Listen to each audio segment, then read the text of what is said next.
प्रदेश का विकास democracy versus bureaucracy की जंग में उलझा पड़ा है। साहब लोग माननीयों पर हावी हैं, मतलब बाबू लगाम वालों की सुन नहीं रहे। तो प्रदेश में सत्ता आखिर किसकी है? नमस्कार, आप देख रहे हैं प्राइम डिबेट। आपके साथ मैं हूं स्वप्निल। सियासत में यह आरोप हर सरकार पर लगता रहा है कि उन पर नौकरशाही हावी है। कभी इसने उस पर तो कभी उसने इन पर आरोप लगाया ही है। सियासत में वार का यह परमानेंट हथियार इस बार आखिर कितना धारदार है? एक तरफ प्रदेश के मुखिया मंच से वो कागज दिखाते हैं जिसमें 2 साल के विकास का ब्यौरा है और विपक्ष को ललकारते हैं। दूसरी तरफ पीसीसी चीफ गोविंद सिंह डोटासरा कह रहे हैं कि प्रदेश बेलगाम अफसरशाही के हवाले है, माननीयों तक की बाबू नहीं सुन रहे। ऐसे में सवाल यह है कि किसका बॉस कौन है? आज इसी पर चर्चा करेंगे। मेरे साथ बीजेपी की ओर से अटल खंडेलवाल हैं, कांग्रेस की ओर से प्रदीप चतुर्वेदी हैं और राजनीतिक विश्लेषक हेमंत भाई गोयल। आप सभी का स्वागत है समाचार प्लस पर। प्रदीप जी, आपसे शुरुआत कर रहा हूं। गहलोत राज में भी इस विषय पर हमने डिबेट्स की है, शायद आप भी मेरे साथ कभी जुड़े होंगे। राजे राज में भी हमने ये डिबेट की है। अपोजिशन को हमेशा लगता है कि ब्यूरोक्रेसी डेमोक्रेसी पर हावी हो गई है। तो इसमें नया क्या है? और दूसरा ये कि फिर इस बार अलग क्या है? देखिए स्वप्निल भाई, जिस तरह की बात हो रही है और जिस तरह का ये एक आयोजन शिविर आयोजित किया जा रहा है, ये सरकार की 2 साल की सफलता पर हर जिले में प्रभारी मंत्री के द्वारा इनका मूल्यांकन करना और लोगों को बताना कि सरकार के 2 साल की उपलब्धियों तक जन जन तक पहुंचाने का प्रयास सरकार कर रही है। ये प्रयास तो नया नहीं है, प्रयास हर सरकार करती है। पर सवाल यह कि जिस तरह से अफसरशाही इन कार्यों के प्रति जो नजरिया अपना दिखा रही है वो बड़ा निंदनीय है। क्योंकि आप देख रहे हैं कि जो प्रभारी मंत्री जिन जिला कलेक्टर से और जिन अधिकारियों से चर्चा करना चाहते हैं और जिन लोगों को अपनी योजनाओं के बारे में प्रभावी तरीके से बताना चाहते हैं, वो बिल्कुल तैयारी करके नहीं आ रहे हैं। आप देखिए कि कल सीकर में जो इनके वन पर्यावरण मंत्री हैं संजय शर्मा जी, उनको कलेक्टर जो है मोबाइल पर अपनी उपलब्धियों को बता रहे हैं। जबकि सवाल यह है कि जब आप सरकार का कैंपेन चल रहा है कि वो जन जन तक सरकार की सफलता की सूचनाएं पहुंचाएं, तो सिर्फ कलेक्टर को मोबाइल पर अपनी योजना दिखाकर अपनी टिप्पणी कर रहे हैं। और ये उनका वाजिब है कि उन्होंने जिस तरीके से कहा। और सबसे अच्छी बात यह है कि संजय शर्मा जी ने कम से कम आकस्मिक निरीक्षण कर इस शिविर का अवलोकन किया, जिससे पता चला कि उनकी कोई तैयारियां नहीं है। आप समझते हैं कि सरकार की। तो प्रदीप भाई, एक छोटा सा सवाल मेरा आपसे यह है कि आपके हिसाब से या कांग्रेस के हिसाब से या गोविंद सिंह डोटासरा के हिसाब से प्रदेश में सरकार बॉस नहीं है, बॉस ब्यूरोक्रेसी है, तो वो तो वर्स्ट परफॉर्मर हुए। तो आप टॉप 10 वर्स्ट परफॉर्मर बता सकते हैं क्या? नहीं तो प्रदीप भाई, सवाल यह है कि आप 10 ऐसे अधिकारियों के नाम बता सकते हैं जो आपके हिसाब से बेलगाम है।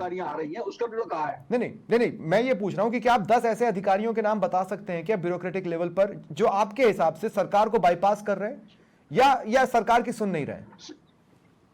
लगभग सभी अधिकारी। अच्छा, एक ही नहीं, क्योंकि आप देखिए मंजू शर्मा जो जयपुर की सांसद विधायक है, उनकी भी यही शिकायत है। उन्होंने भी कहा है जितने प्रभारी मंत्री जिला प्रशासन से सवाल जवाब कर रहे हैं उनकी यही स्थिति है। और सवाल यह है कि उनकी जिम्मेदारी है कि सरकार की उपलब्धियों जन जन तक पहुंचाने की बात जो सरकार करती है, वो इस बात का प्रमाण है कि ब्यूरोक्रेसी इसको सीरियसली नहीं ले रही है, इस अभियान को में इंटरेस्ट नहीं ले रही है। ना उनकी कोई तैयारी है, ना उनको रूपरेखा है। और सरकार सिर्फ राजनीतिक मतलब आप संगनाद कर रही है कि हम सफल हुए हैं, लेकिन ब्यूरोक्रेसी और लोकल प्रशासन जिलों का इसमें कतई सहयोग नहीं कर रहा है। ये सरकार का फेलियर है। ठीक है। मुख्यमंत्री जी जब चूंकि बात करते हैं तो क्यों इन जिला प्रभारी मंत्रियों की जिला कलेक्टर या लोकल प्रशासन नहीं सुन रहा है? और जिस तरह जवाब दे रहा है वो निसंदेह हमने पहली बार सुने हैं, अभी ऐसा कभी नहीं हुआ। हमने ये सुना कि उन्होंने सुना, वो चुपचाप रहे या उन्होंने माना कि गलती हुई है, लेकिन यहाँ तो बहस हो रही है। और सवाल ये है कि लेकिन इधर मैं 2 पिक्चरें देखता हूं, मैं इधर 2 पिक्चर देखता हूं, तो ये बहुत सोचनीय मैं इधर 2 पिक्चर देखता हूं। एक तो ये कि जिस अधिकारी को मंत्री जी डांटते नजर आए वो शायद आरएएस बैकग्राउंड से है, और आरएएस बैकग्राउंड वालों पर नेता अमूमन डांट फटकार कर ही देते हैं। जब आईएएस या नया रिक्रूटेड आईएएस सामने आता है तो सरकार के चेहरों की भी घिग्गी बनते हमने देखी है अलग अलग समय पर। अटल भाई, मेरा सवाल यह है, आपने कहानी सुनी होगी कि एक राजा को लगता था कि भाई सब कुछ तो अच्छा चल रहा है, सारे मंत्री भी यही बताते थे कि सब कुछ तो अच्छा चल रहा है। लेकिन एक दिन राजा ने सोचा कि चलो मैं भेष बदल कर निकलता हूं और देखता हूं कि क्या सचमुच सब अच्छा है। तो पता चला नहीं साहब, बर्बादी की कगार पर पहुंच गए हैं। अब कल जब मंत्री जी निकले तो उसी तरह की बात सामने आई। तो फिर वो कागज क्या जिसमें 2 साल का ब्यौरा मंचों से दिखाया जाता है? सवाल नंबर 1। सवाल नंबर 2 ये भी है, एक छोटा सा सप्लीमेंट्री इसके साथ जोड़ रहा हूं कि टीना डाबी से एक बीजेपी लीडर अभी 3-4 दिन पहले कुछ बोलता नजर आया तो टीना डाबी ने डांट दिया, तो कहीं आप अति भी तो नहीं कर रहे हैं? मैं यही तो आपसे कह रहा हूँ। नहीं प्रदीप भाई, ये सवाल बीजेपी से है मेरा। हाँ अटल भाई। सॉरी स्वप्निल जी, हाँ। देखिए बेसिकली आपके दोनों सवालों को लूंगा। हाँ। पहले तो ये आरोप है डोटासरा जी द्वारा, तो थोड़ा सा डोटासरा जी को भी बहुत सारी स्टडी करने की जरूरत है और उसके बाद अच्छा। इस तरह के आधारहीन है वो आरोप लगाने चाहिए। हर वक्त राजनीतिक से आप समझो कि पूर्वाग्रहों से प्रेरित ना पूर्वाग्रह क्या है अटल भाई? मतलब देखिए ना, कल का ही वीडियो है, इसमें पूर्वाग्रह क्या है? सुनिए, ये इसका जो ब्यौरा मिलता है ना वो डेटा से मिलता है कि भी डेटा क्या कहता है। डेटा ये कहता है कि, और डेटा कैसे, जबकि आप देखिए जो जनप्रतिनिधि है या मंत्री है वो प्लस ब्यूरोक्रेट्स या अफसर ये एक तालमेल में काम करे तो वो सुशासन कहलाता है। और उसी सुशासन के लिए अनुशासन जरूरी होता है और वही अनुशासन हम जवाबदेही तय करता है जनता के साथ, और इस जवाबदेही के लिए ही हम दादा 2 साल लग गए आपको अनुशासन इन्फ्यूज करने में। कल संजय जी का वीडियो जो देखा है, ऐसा लग रहा है कि डिसिप्लिन इन्फ्यूज करने में आपने 2 साल ले लिए और अभी भी डिसिप्लिन आया नहीं है। अच्छा, आपने बड़ा अच्छा प्रश्न किया था प्रदीप जी भाई साहब से कि आप बताइए कोई भी 10 ऐसी वाकया आप तुरंत बता दीजिए अभी, जबकि ऐसा हुआ। नहीं ये तो मैं बता दूंगा। ये देखो अटल भाई ये तो मैं बता दूंगा। सुनिए, नहीं ये मैं बता दूंगा अगर आप जानना चाहते हैं तो। नहीं बता, सुनिए। हाँ। तो एक और बात बता दीजिए, एक और बात बताइए कि 2 साल के अंदर हमने इतने सारे कार्य किए और उसमें आप अगर 10 बता भी देंगे तो ये कौन सी कोई व्यवस्था है? आप, मैं बोल रहा हूँ कि भी 365 और 365 कितने दिन होते हैं? हर दिन सरकार काम कर रही होती है। इसको डेटा पर सुनिश्चित करते हैं ना अपन। 12% अपराध दर में कमी आई है, 18% हीनिशियस अपराध कम हुए हैं, महिलाओं पर अपराध 11% कम हुए हैं और 21% ST/SC मामला कम हुए हैं। अरे भाई, आप क्राइम गिना रहे हैं, आप क्राइम गिना रहे हैं। आपके अधिकारियों ने जो किसानों की गिरदावरी करवाई है उसमें कांग्रेस के इलाकों की गिरदावरी अलग है, बीजेपी के इलाकों की गिरदावरी अलग है। तो आप क्राइम गिनवा रहे हैं, आप क्राइम के साथ भोजन भी गिनवाइए, नौकरी भी गिनवाइए। 92,000 के ऊपर आप नौकरी बोल नहीं पा रहे हैं किसी सभा में। एक बात बताइए, 11 राष्ट्रीय परियोजनाओं को प्रथम स्थान मिला है, ये तो केंद्र पर आधारित है। 5 राष्ट्रीय परियोजनाओं को दूसरा स्थान मिला है, 3 को तीसरा स्थान मिला है। कैसे? पेपर लीक का एक भी मामला सामने नहीं आया है, स्पेशली RPSC और कार्मिक चयन बोर्ड का 2 साल से, जबकि पहले पेपर लीक के मामले अब ऐसे मानिए कि हर वीक एक आ जाता था। कितने 17-18 मामले हुए थे पिछली सरकार में।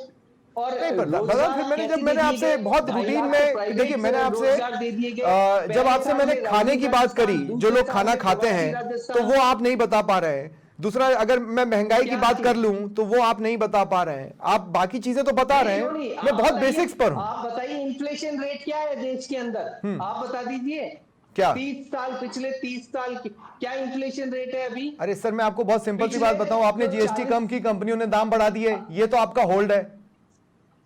अरे सर, आप ऐसे समझिए कि इन्फ्लेशन से किसी भी देश की GDP और इन्फ्लेशन, ये 2 चीज बताती है कि देश तरक्की कर रहा है और महंगाई की मार कितनी पड़ रही है। तो यहीं पे तो मेरा पहला सवाल था, कहीं ऐसा तो नहीं कि अधिकारी सब्जबाग दिखा रहे हैं, ख्वाब दिखा रहे हैं, सच्चाई ना बता रहे हो? भेष बदल कर निकली है, किरोड़ी लाल मीणा गुस्से में दिखते हैं, हीरालाल नागर गुस्से में दिखते हैं, मंजू शर्मा गुस्से में दिखती हैं।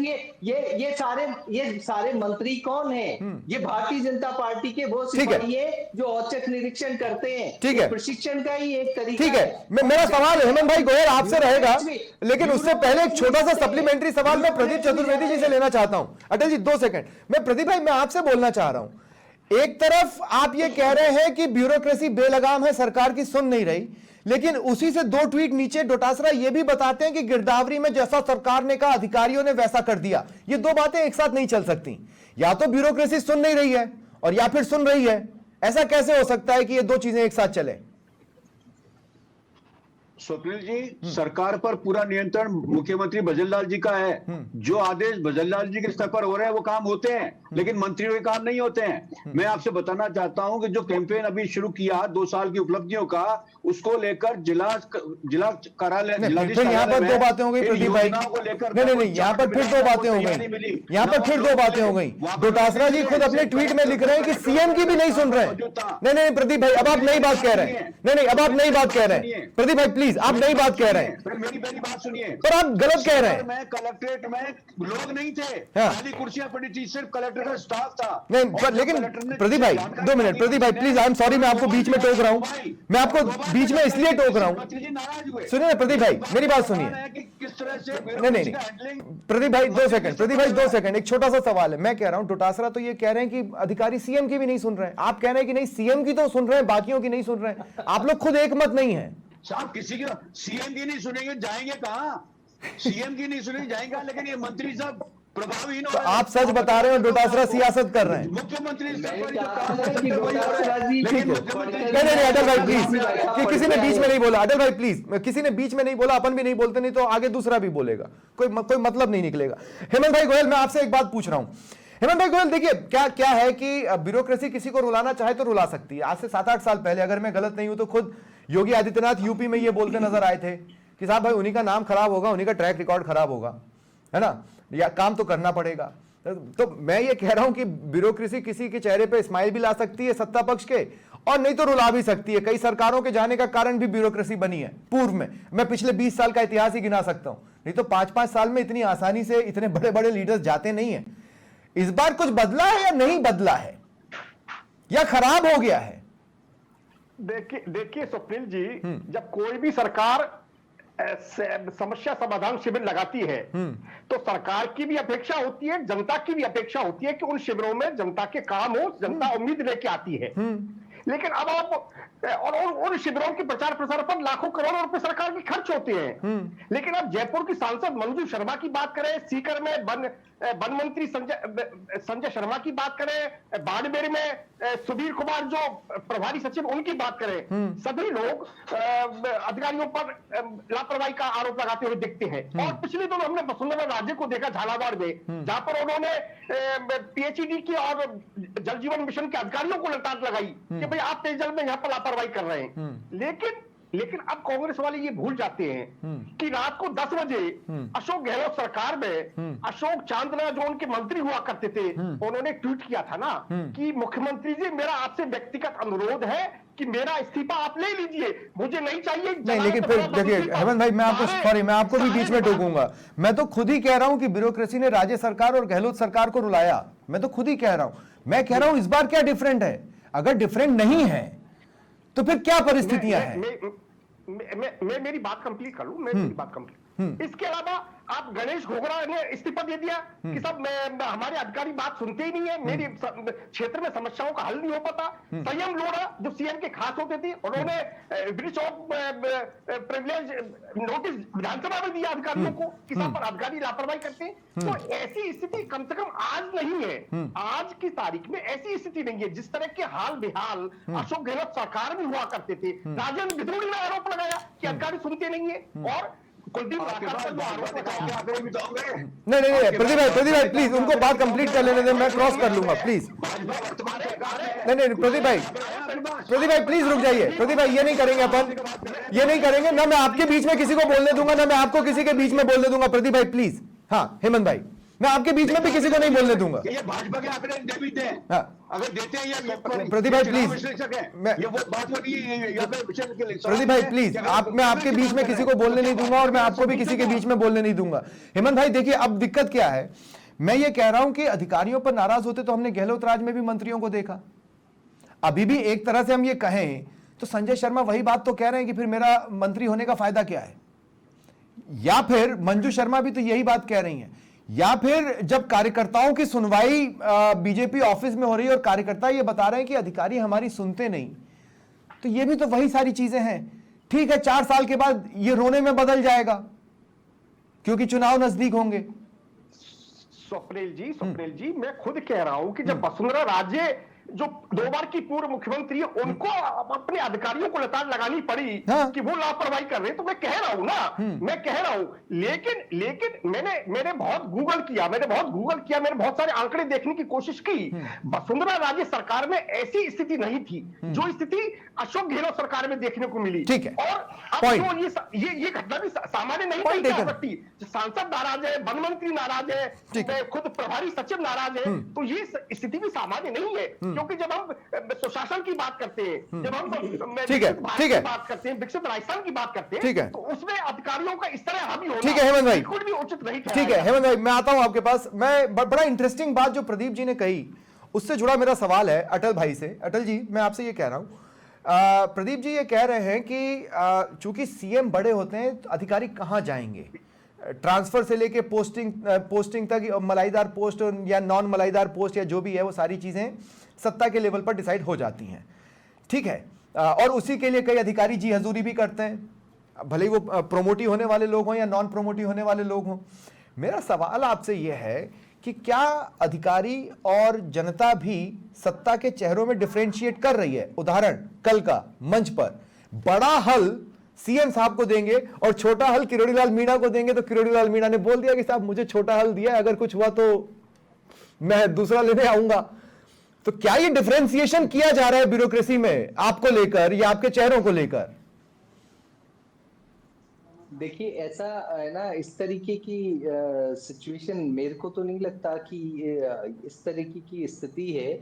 हम तो ये कह रहे हैं कि भाई छोटा बड़ा नहीं, यदि कहीं पर भी कम्युनिकेशन गैप है, कहीं पर भी अनुशासनात्मक इश्यूज हैं, और कहीं पर भी अगर आप ये देखें कि भी कोई कार्मिक इश्यूज हैं, मैं बता देता हूं, टेक्निकलिटीज को लेकर के, तो वहां पर मैं आपको नॉन टेक्निकल क्लैरिटी दे देता हूं। अटल भाई, मैं आपको नॉन टेक्निकल क्लैरिटी दे देता हूं। सब संगठन, एक विभाग है एआरडी जो निकलता है औचक निरीक्षण पर, एक विभाग है एआरडी वो निकलता है औचक निरीक्षण पर, और अधिकतर अधिकारी समय पर ऑफिस में मिलते ही नहीं है। और ये पिछले 15 दिन का हिसाब किताब है। हाजिरी रजिस्टर को अलमारियों में छुपा कर रखा जाता है कि किसी के पकड़ में ना आ जाए। ये पिछले मैं आपको 10-15 दिन का ही बता रहा हूं। लब बोलू आप।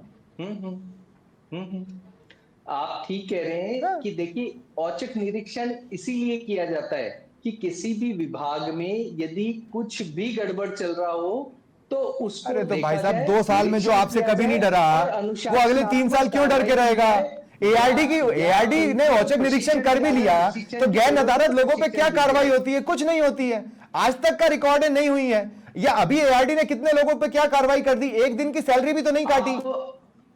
नहीं, आपको ध्यान है, देखिए बहुत सारी जगह पर ऐसा नहीं है कि सारा का सारा स्टाफ है। आपको याद है शुरू में सरकार बनी थी तो बहुत सारी जगह पर माननीय सुधांशु पंत जी है जो चीफ सेक्रेटरी थे, जो चले गए, औचक निरीक्षण किया।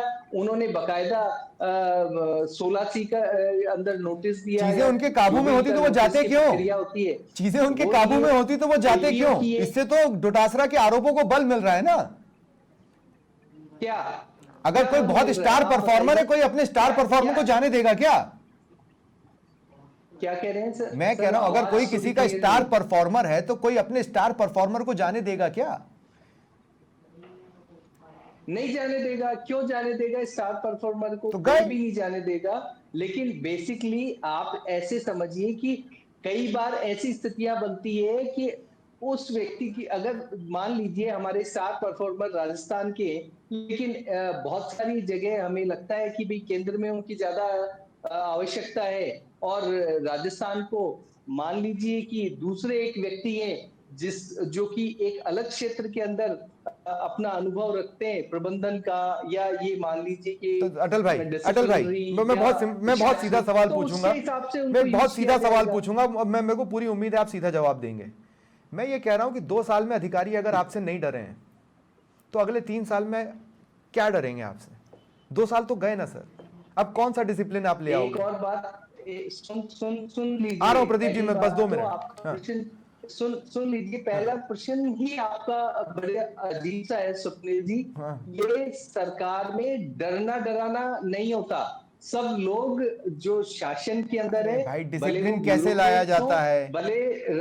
भले लोकतांत्रिक है ना प्रक्रिया से चुने गए प्रतिनिधि हो, सब एक समन्वय में रहें, सुशासन चाहते हैं, डिसिप्लिन किसी चाहते पार्टी हैं नहीं है सभी जो से। समन्वय चल रहा है। और उसके लिए ही हम कार्य कर रहे हैं, और ये कुछ कार्य करने के कारण और जमीनी ठीक है। निरीक्षण करने पर ठीक है। जो भी कुछ थोड़े बहुत मामलात मिलते हैं, ठीक उनको है। हम ठीक तरीके से ठीक है, अनुशासनात्मक ठीक है, कार्रवाई ठीक है। करके सही इस पर मेरा करेंगे। अब प्रदीप जी, मैं आपके पास आ रहा हूं। प्रदीप जी देखिए, मैं बहुत सिंपल सी बात कह रहा हूं, बड़ा आश्चर्यजनक है, आज आप भी मतलब सीएम साहब को बख्शते नजर आए। गहलोत साहब तो सीएम साहब को वैसे भी बख्शते और सलाह देते ही नजर आते हैं, कोई उन पर बहुत तीखा वार करते नजर नहीं आते। ये सीएम साहब पर वार करने का ठेका डोटासरा जी और जूली जी उठाए हुए हैं। तो मैं पूछना चाह रहा हूं कि बेसिकली आप लोग रीड क्या कर रहे हैं, मतलब हम किसे सीरियस लें? देखिए स्वप्निल जी, सवाल इस बात का है कि भारतीय जनता पार्टी ने देश में अमेरिकन डेमोक्रेटिक सिस्टम को अडॉप्ट कर लिया है। केंद्र सरकार में पीएमओ और राज्य सरकारों में सीएमओ, ये दो केंद्र बिंदु बन चुके हैं। और सवाल यह है कि जिस तरह का ढर्रा प्रधानमंत्री जी ने देश में मुख्यमंत्री को चयन कर पर्चियों के माध्यम से किया है ताकि उनकी फॉलोअप नहीं के उनकी ओवरशिप हो जाए, तो सवाल यही है कि जब आप मैसेज देते हैं कि मुख्यमंत्री उनका चयनित मुख्यमंत्री है तो सारे लोग नर्थहीन हो जाते हैं। भाजपा की इस लोकतांत्रिक व्यवस्था में सबसे बड़ा दुर्भाग्य यही है कि केंद्रित प्रशासन है, पीएमओ और सीएमओ, इससे चलता है, इसलिए मंत्रियों की कोई वक्त नहीं रहेगी। नहीं, 2 सेकंड, जब आपके विधायक होटल में बैठे हुए थे तब भी तो सीएमओ से ही चीजें चल रही होंगी। मंत्री जो है, जब आपके विधायक होटलों में बैठे हुए थे, मंत्री होटलों में बैठे हुए थे, तब सीएमओ ही तो चीजें चला रहा होगा। नहीं है, इसलिए अगर आप पीएमओ से और सीएमओ से चलाएंगे सरकार तो मंत्रियों का नहीं, प्रदीप भाई 2 सेकंड, क्योंकि आपने प्रदीप भाई, प्रशासनिक अधिकार छीन लिए। ठीक है प्रदीप भाई 2 सेकंड, जब आपके मंत्री आपके विधायक होटलों में बैठे हुए थे तब भी तो चीजें सीएमओ ही चला रहा होगा ना। स्थिति का हाल है कि आप देख रहे हैं कि राजस्थान में जितने भी प्रभारी मंत्री जा रहे हैं उनकी कलेक्टर्स और वहां के जो एसपी और अधिकारी है वो नहीं सुन रहे हैं। चलिए छोड़िए, मुझे सिर्फ एक बात बताइए, जो मेरा आपसे बेसिक सवाल था, सीएम पर आप और गहलोत इतने नरम क्यों हैं और जूली और डोटासरा गरम क्यों हैं? ये डिफरेंस कांग्रेस में क्यों है?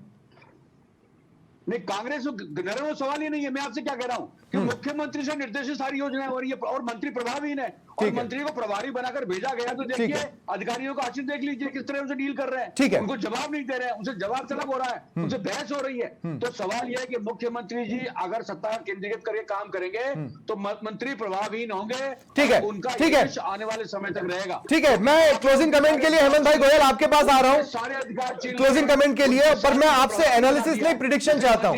पर कोई असर नहीं। हम जानते हैं चीजें क्या हो रही हैं, हम जानते हैं हमारे सामने किस किस तरह के वीडियोस आए हैं, अच्छे भी आए हैं, चिंताजनक भी आए हैं, डरावने भी आए हैं। हेमंत भाई, मैं प्रिडिक्शन चाहता हूं, अगले 3 साल की स्थिति क्या देखते हैं आप, कंसिडरिंग जो अभी तक हमने बहस की है उसके हिसाब से?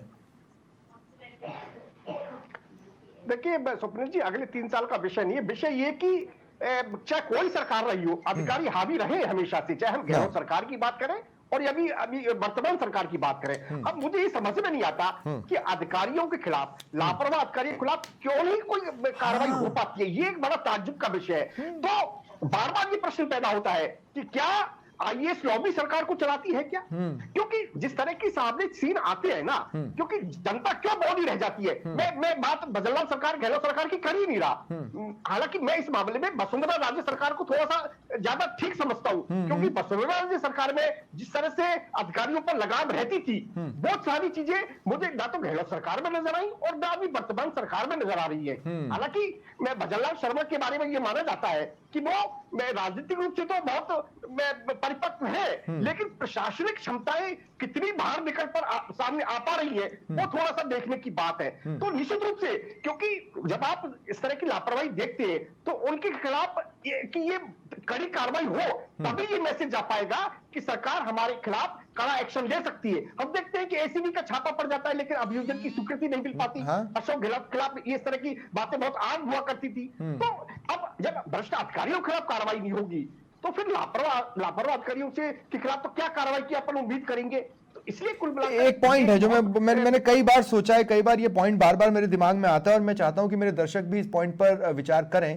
केंद्र में कांग्रेस तो काफी लंबा रह चुकी है, इस वक्त बीजेपी भी है, सवाल सिर्फ इतना सा है कि अगर ब्यूरोक्रेसी में व्यापक लेवल के सुधार के लिए कई सारे नियम कानूनों में बदलाव की जरूरत जो सभी ने महसूस की है, तो वो बाय लॉ ऑपरेशन करने की हिम्मत कोई भी क्यों नहीं दिखा पाया? ये आप लोगों को भी सोचना है। बहुत बहुत शुक्रिया आप सभी का मेरे साथ जुड़ने के लिए और चर्चा में शामिल होने के लिए। फिलहाल इतना ही, नमस्कार।